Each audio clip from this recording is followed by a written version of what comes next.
High friends, welcome to my YouTube channel learners. আশা করছি তোমরা সবাই খুব ভালো আছো। তো চলো কথা না বাড়িয়ে শুরু করা যাক আজকের টপিকে। তো আজকে আমরা যেটা করব সেটা হলো গ্রামার, একদম বেসিক থেকে। এটি প্রত্যেকের জন্য, ছোট থেকে বড় অবধি। তাহলে দেখো, প্রথম আমরা কী শিখবো? লেটার্স কয়টা আছে? লেটার্স আছে 26টা লেটার্স আছে। কয়টা লেটার্স আছে? 26টা লেটার্স। তা লেটার্স আমরা কাদের বলি? লেটার্স হলো এদের প্রত্যেককে আলাদা আলাদাভাবে আমরা কী বলি? লেটার্স বলি। কী বলি? লেটার্স। এবং এটাও একটা লেটার্স, বিটাও একটা লেটার্স, সিটাও একটা লেটার্স, ডিটাও একটা লেটার্স। এমনিভাবে প্রত্যেকটা একটা একটা করে লেটার্স। এবং কটা লেটার্স আছে? 26টা লেটার্স আছে। কটা লেটার্স আছে? 26টা লেটার্স আছে। এবং এই যে 26টা লেটার্সকে আমরা কি বলি? একসাথে বলি অ্যালফাবেট। কি বলি? একসাথে বলি আমরা কি? অ্যালফাবেট বলি। 26টা লেটারকে একসাথে আমরা কি বলি? অ্যালফাবেট বলে থাকি। আবার দেখো, অ্যালফাবেটকে আবার আমরা দুইভাবে ভাগ করি। একটা হলো ভাওয়েল, একটা হলো কনসোনেন্ট। ভাওয়েলকে আমরা বাংলায় বলি স্বরবর্ণ, এবং কনসোনেন্টকে কি বলি? ব্যঞ্জন বর্ণ, তাই তো? যেমন এবং ভাওয়েল কয়টা আছে?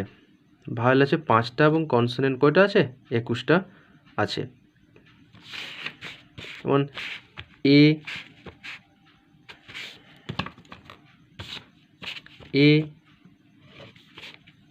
ই, আই, ও, ইউ, এই 5টা হলো ভাওয়েল, এবং বাকিগুলো কি?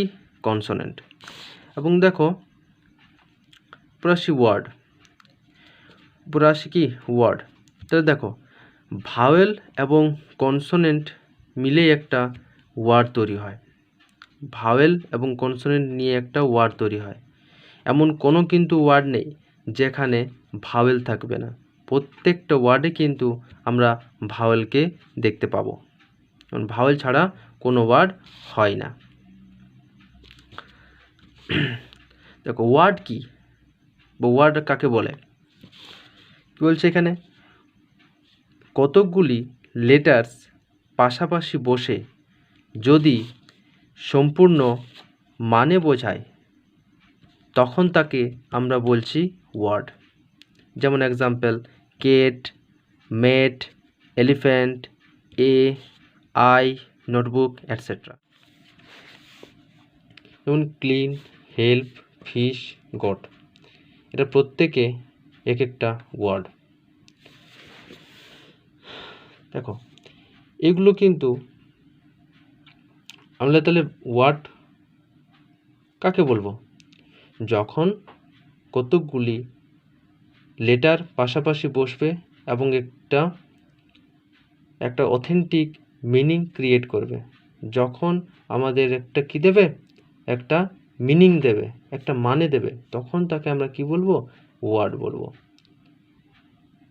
যেমন দেখো, ক্লিন মানে কি? পরিষ্কার করা, তাহলে এর একটা মানে আছে। হেল্প মানে কি? হেল্প মানে যে সাহায্য করা, তাহলে হেল্পেরও একটা মানে আছে। ফিশ মানে কি? মাছ, তাহলে এরও তো একটা মানে আছে। গট মানে কি? ছাগল, তাহলে এরও একটা মানে আছে। তাহলে দেখো, তাহলে এখান থেকে আমরা কি বুঝলাম? বুঝলাম যে প্রত্যেকটা আমরা ওয়ার্ড তাকেই বলবো যাদের একটা মানে আছে, তাকে আমরা কি বলবো? তাকে আমরা ওয়ার্ড বলবো। এরপর মনে করো আমি ক্লিনটা এভাবে লিখছি।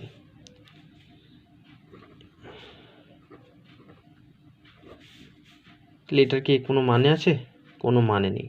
তাহলে এটাকে আমরা কিন্তু ওয়ার্ড বলতে পারি না, কারণ এর কোনো মানে নেই। আমি মনে করি যে কোনো একটা নিয়ে নিচ্ছি, এর কি কোনো মানে আছে? কোনো এর মানে নেই। তাহলে যেহেতু এর কোনো মানে নেই, সেখানে একে আমরা কিন্তু ওয়ার্ড বলতে পারি না। তাহলে যার একটা মানে থাকবে তাকে আমরা কি বলবো? ওয়ার্ড বলবো। বন্ধুরা, আশা করছি ওয়ার্ড তোমাদের ক্লিয়ার হয়ে গেছে। এরপর আসি সেন্টেন্স বা বাক্য। তাহলে সেন্টেন্স আমরা কাকে বলি? সেন্টেন্স বলি কতকগুলি শব্দ বা ওয়ার্ড পাশাপাশি বসে যদি একটি সম্পূর্ণ অর্থ প্রকাশ করে তখন তাকে সেন্টেন্স বা বাক্য বলে থাকি। যেমন দেখো এখানে একটা সেন্টেন্স নিয়েছি, রাম ইজ আ বয়। দেখো এদের প্রত্যেকটা কিন্তু এক একটা মিনিং আছে। রাম তো কাউকে বোঝাচ্ছে, ইজ মানে হয়, এ মানে একটি, বয় মানে বালক। তাহলে এদের প্রত্যেকটা এক একটা মিনিং আছে। তাহলে এগুলো কি প্রত্যেকটা ওয়ার্ড। তাহলে এখানে কি বলছে, কতকগুলি শব্দ পাশাপাশি বসে যদি একটি সম্পূর্ণ অর্থ প্রকাশ করে। তাহলে দেখো এগুলো কয়েকটি ওয়ার্ড পাশাপাশি বসে একটা কি ক্রিয়েট করছে, একটা মিনিং ক্রিয়েট করছে। সেই মিনিংটা কি, রাম একটি ছেলে, রুবিনা ইজ এ গার্ল। কয়েকটি ওয়ার্ড পাশাপাশি বসেছে এবং একটা কি করছে, একটা মানে বোঝাচ্ছে। দেখো রুবিনা একটি মেয়ে, তাই এটা কি হলো, একটা সেন্টেন্স। দেখো দি স্কাই ইজ ব্লু, কয়েকটি ওয়ার্ড পাশাপাশি বসেছে এবং একটা কি ক্রিয়েট করলো, একটা মানে ক্রিয়েট করলো।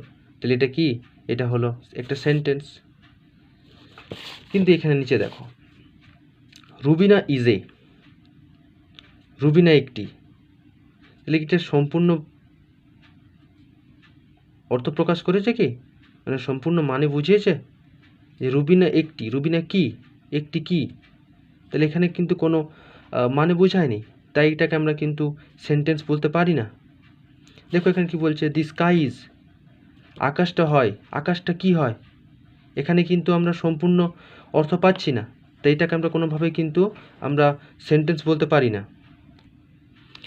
এখানে দুটো সেন্টেন্স দিয়েছে, দেখো Ram plays cricket, Ram cricket খেলে। তাহলে এর তো একটা সম্পূর্ণ মিনিং আছে যে রাম ক্রিকেট খেলে। এখানে I like to it mangoes, আমি আম খেতে পছন্দ করি। তাহলে এটা তো একটা সম্পূর্ণ মিনিং আছে যে আমি আম খেতে পছন্দ করি। কিন্তু আমি যদি এখানে লিখি যে আই লাইক টু, আমি পছন্দ করি, কি পছন্দ করি, কি না, এখানে তো কিছুই দেওয়া নেই। তাহলে এটা কি সম্পূর্ণ অর্থ প্রকাশ করছে না, একদমই সম্পূর্ণ অর্থ প্রকাশ করছে না।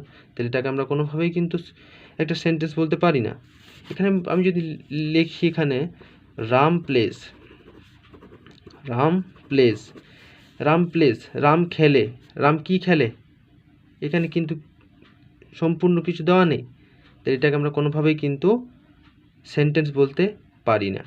তাহলে আমরা সেন্টেন্স তখনই বলবো যখন কিন্তু একটা সম্পূর্ণ অর্থ প্রকাশ করবে, কয়েকটি ওয়ার্ড পাশাপাশি বসবে এবং সম্পূর্ণ অর্থ প্রকাশ করবে, তখনই তো তাকে আমরা কি বলবো, একটা সেন্টেন্স বলতে পারি।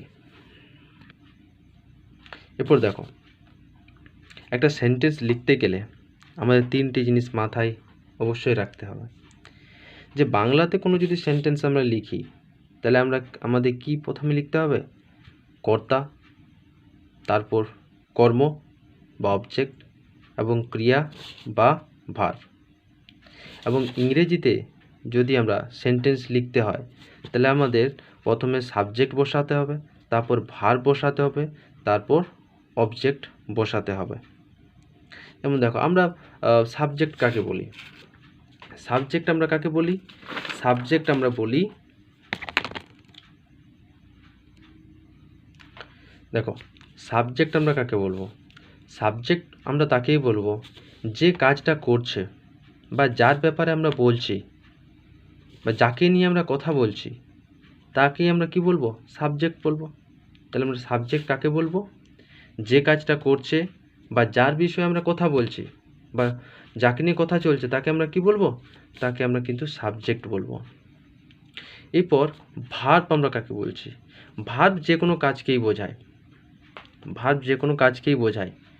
তাহলে কর্তা যে কাজটা করছে কর্তা যে কাজটা করছে তাকে আমরা কি বলবো? তাকে আমরা ভার্ব বলবো। কর্তা যে কাজটা করছে তাকে আমরা কি বলবো? ভার্ব বলবো। এবং অবজেক্ট কাকে বলবো? অবজেক্ট আমরা তাকে বলবো যে ক্রিয়াকে আমরা কি বা কাকে বা কোথায় দিয়ে যদি আমরা কোথায় দিয়ে প্রশ্ন করলে যে উত্তরটা পাবো তাকে আমরা অবজেক্ট বলবো। বুঝিয়ে দিয়েছি দেখো। এখানে দুটো সেন্টেন্স নিয়েছি। আমি আম পছন্দ করি এবং তারা স্কুলে যায়। দেখো বাংলাতে কী হবে? প্রথমে সাবজেক্ট হয়। বাংলা এবং ইংলিশে দুটোই সাবজেক্টটা প্রথমে বসে এবং বাংলাতে কি বসছে? অবজেক্টটা। এবং ভার্বটা কোথায় বসেছে? সাইডে বসেছে। তাহলে দেখো এখানে কার ব্যাপারে বলছি? আমি, আমার ব্যাপারে বলছি। তাহলে আমিটা হয়ে গেল কি? আমার সাবজেক্ট। আমার ব্যাপারে বলছি, আমি আম পছন্দ করি। আমি কার ব্যাপারে বলছি? আমার ব্যাপারে বলছি। তাহলে আমি হয়ে গেলাম কি? সাবজেক্ট। এবার দেখো এবার ভার্ব কোনটা?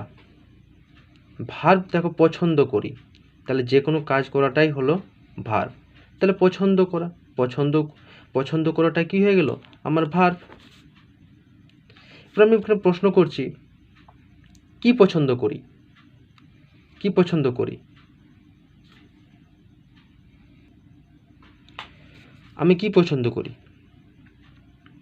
এখানে বলাই আছে যে ক্রিয়াকে কি, কাকে এবং কোথায় দিয়ে প্রশ্ন করলে যে উত্তর পাবো। তাহলে আমি এখানে যদি ক্রিয়া বা ভার্বকে প্রশ্ন করি যে পছন্দ করি, কি পছন্দ করি? উত্তর পেলাম কি? আম পছন্দ করি। তাহলে আমটা হয়ে গেল কি? আমার অবজেক্ট। আবার এখানে দেখো তারা স্কুলে যায়, কাদের ব্যাপারে বলছি? তাদের ব্যাপারে বলছি। তাহলে তারাটা হয়ে গেল কি? সাবজেক্ট। এবার ভার্ব কোনটা? ভার্ব কোনটা? ভার্ব হলো যায়। যাইটা হলো কাজ করা কিছু একটা। তাহলে যাইটা হয়ে গেল কি? ভার্ব। এরপর আমি যদি ভার্বকে বা ক্রিয়াকে যদি প্রশ্ন করি কোথায় যাই? স্কুলে যাই। তাহলে স্কুলটা হয়ে গেল আমার অবজেক্ট। তাহলে দেখছো বন্ধুরা যে বাংলাতে প্রথমে সাবজেক্ট বসে, তারপর অবজেক্ট বসে, তারপর ভার্ব বসে। কিন্তু ইংলিশে কি হয়? আমি আম পছন্দ করি, আই লাইক, এক মিনিট,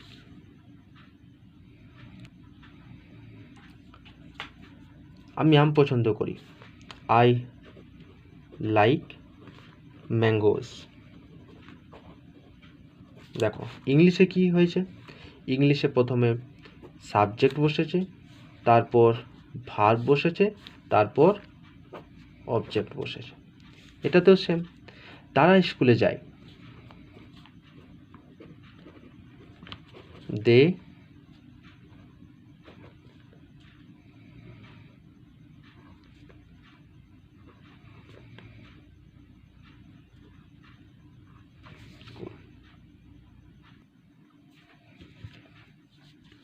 দেখো দে গো টু স্কুল। তাহলে দেটা হয়ে গেল আমার সাবজেক্ট, গোটা হয়ে গেল ভার্ব, আর এটা হয়ে গেল আমার অবজেক্ট। এটা হচ্ছে একটা প্রেপোজিশন। এটা হচ্ছে একটা প্রেপোজিশন। যখন প্রেপোজিশন আমরা শিখব তখন বুঝিয়ে দেব। তাহলে দেখো দেটা হয়ে গেল সাবজেক্ট, গোটা হয়ে গেল ভার্ব এবং স্কুলটা হয়ে গেল অবজেক্ট।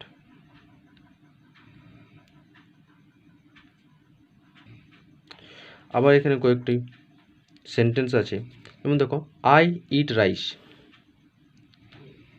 আই ইট রাইস, আমি ভাত খাই। দেখো এখানে ইংরেজিতে কি হয়েছে? প্রথমে সাবজেক্ট বসেছে, তারপর ভার্ব বসেছে, তারপর অবজেক্ট বসেছে। কিন্তু বাংলাতে সাবজেক্টের জায়গায় রয়ে গেছে এবং এখানে এখানে ভার্বটা সাইডে বসে গেছে আর অবজেক্টটা মিডল পয়েন্টে বসে গেছে। দেখো, আমি ভাত খাই, কার ব্যাপারে বলছে? আমার ব্যাপারে বলছে, তাহলে আমিটা হয়ে গেলাম সাবজেক্ট। এবং খাওয়া, এখানের মধ্যে ভাত খাই, তাহলে খাই মানে খাওয়া, খাওয়াটা হয়ে গেল একটা কাজ, তো খাওয়াটা তো কাজ, তাই এটা কি হলো? একটা ভার্ব। আমি কি খাই? প্রশ্ন করছি আমি কি খাই? আমি ভাত খাই, তাহলে ভাতটা হয়ে গেল আমার অবজেক্ট। এরকম দেখো, প্রথমে সাবজেক্ট বসে, তার ভার্ব, তারপর অবজেক্ট। নেক্সট দেখো, ইউ প্লে ক্রিকেট।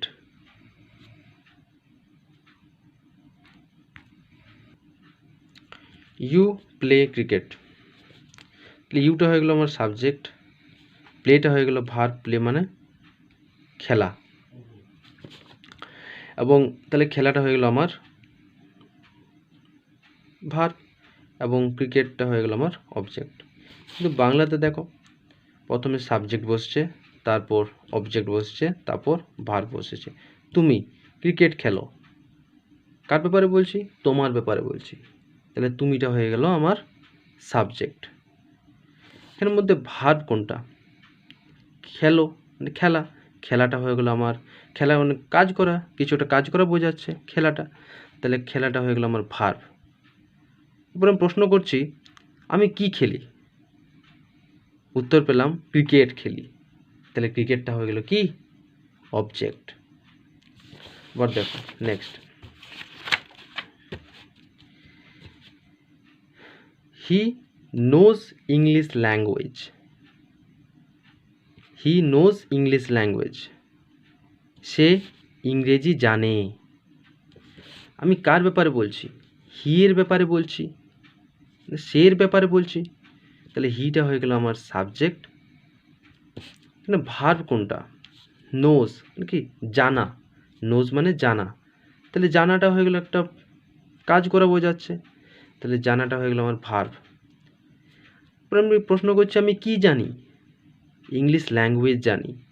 আমি কি জানি? ইংলিশ ল্যাঙ্গুয়েজ জানি, তাহলে ইংলিশ ল্যাঙ্গুয়েজটা হয়ে গেল আমার অবজেক্ট। দেখো বাংলাতে প্রথমে সাবজেক্ট বসছে, তারপর অবজেক্ট, তারপর ভার্ব। আশা করছি তোমরা সবাই বুঝতে পেরেছ। যদি কোনো ডাউট থাকে তাহলে কমেন্ট বক্সে অবশ্যই জানিও, এবং ভিডিওটি ভালো লাগলে লাইক, কমেন্ট এবং শেয়ার করতে একদম ভুলবে না। সবাই ভালো থেকো, সুস্থ থেকো, আবার দেখা হবে নেক্সট ভিডিওতে।